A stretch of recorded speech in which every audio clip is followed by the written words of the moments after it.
What's up, guys? Welcome back to Libertalia Game Supply. I've got an update for you on a little combo piece that we're going to be getting in Photon Hypernova that comes out February 10th for the TCG here. It is Galaxy Photon Dragon, and this is going to be specific to my Bujin deck, which, as you know, is my favorite. If you don't know, check out the deck profile. It's by far my best one. So in Photon Hypernova, we're going to be getting this new Xyz monster. It's a rank 4 light monster with 2000 attack and 0 defense. Its typing doesn't really matter. But because it's light, it fits in really well with the deck already being mostly light-based anyway.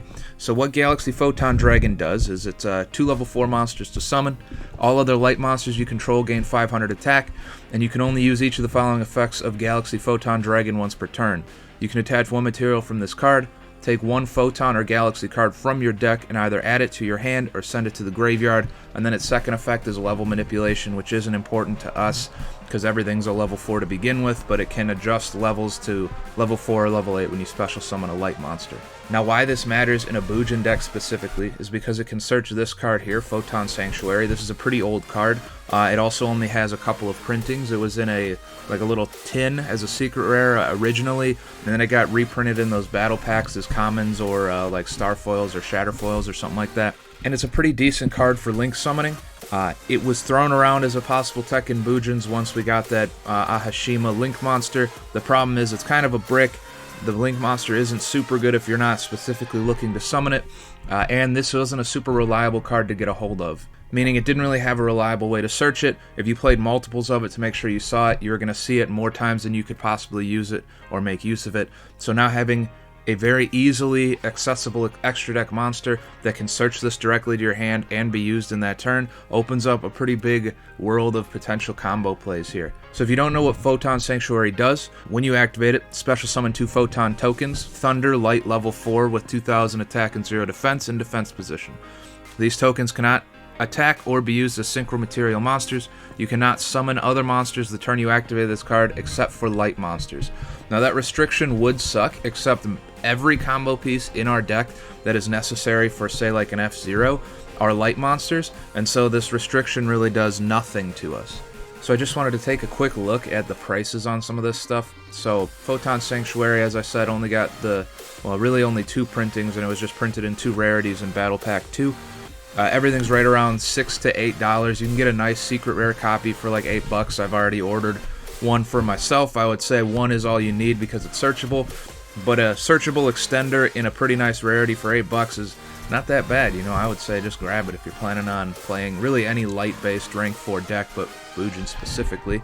I also think it'd be a safe guess to say that the Galaxy Photon Dragon will be a super rare for us. We can see here in Photon Hypernova in the OCG, it was a rare. Typically, these rares aren't going to get bumped up to super high rarities unless it's like a, like a staple. Like I think Ash Blossom might have been a super in the original printing, and we got it as a secret rare, obviously, but this is not that type of a card. I could see this easily being a super, maybe an ultra, because it's probably going to be kind of a mainstay in the actual Photon deck. But either way, I don't see it being particularly expensive. So for these 2 combo pieces, I would say under $15 total to give your deck a pretty decent boost.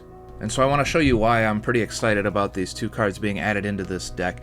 So I haven't really tested this or changed the deck profile a whole lot or made any concrete decisions, but ultimately the way this would play is off of a Torifun plus any other monster, we have F-Zero, or you can go into any other extra deck monsters. So you are going to use your Torifun, you're going to special summon your 2 like you normally would. We're going to make our new Galaxy rank 4. We're going to use his effect in order to search our Photon Sanctuary to our hand. We're then going to use our Photon Sanctuary. It'll give us 2 tokens. The 2 tokens we can use to make an Ahashima. So we want the Ahashima effect to resolve. That's why you need the monster in your hand. It can be literally anything as long as it's a level 4. Ahashima's effect is going to activate. We'll special summon 2. And then you can overlay. So here is where you would either go into your F-Zeros. We could overlay for like our Susanoo, get a search, overlay the Susanoo and the Galaxy Photon Dragon for F-Zero, and then go into F-Zero again. But because we have this little attack boost, you might as well kind of play around with other options that you might have. So you could overlay for, we'll go with the Susanoo to get the search.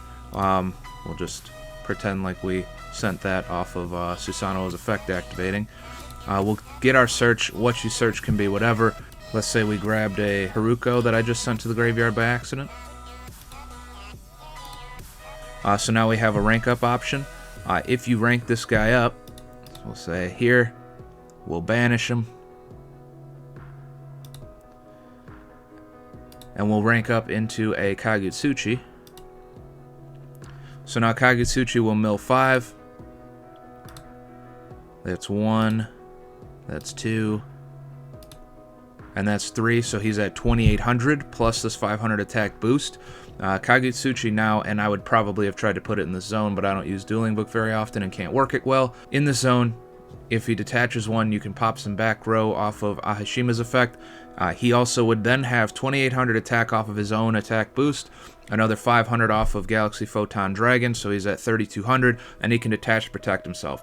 Even if you didn't want to do that, you just overlay these two for F-Zero, make F-Zero Utopic Draco Future, and you have the same thing. So what this has given us access to is a little bit more of a powerful play, even if you don't have that full combo turn 1. So if you don't open your best combo pieces, but you can still get to that Torifune, you still can make that F-Zero for sure, as long as you have any other monster in hand. And even if you don't want that F-Zero, you can make any of your extra deck monsters pretty much. So you have a very powerful opening play, even if you don't have as powerful an opening hand. So I think this is going to be a great card for our Bujin deck. I think that it's going to be awesome to see what other people do with it, and I just wanted to share it with you guys. Let me know what you're looking forward to picking up in Photon Hypernova when that comes out in about a month and a half here. Happy deck building. I'll see you guys in the next video.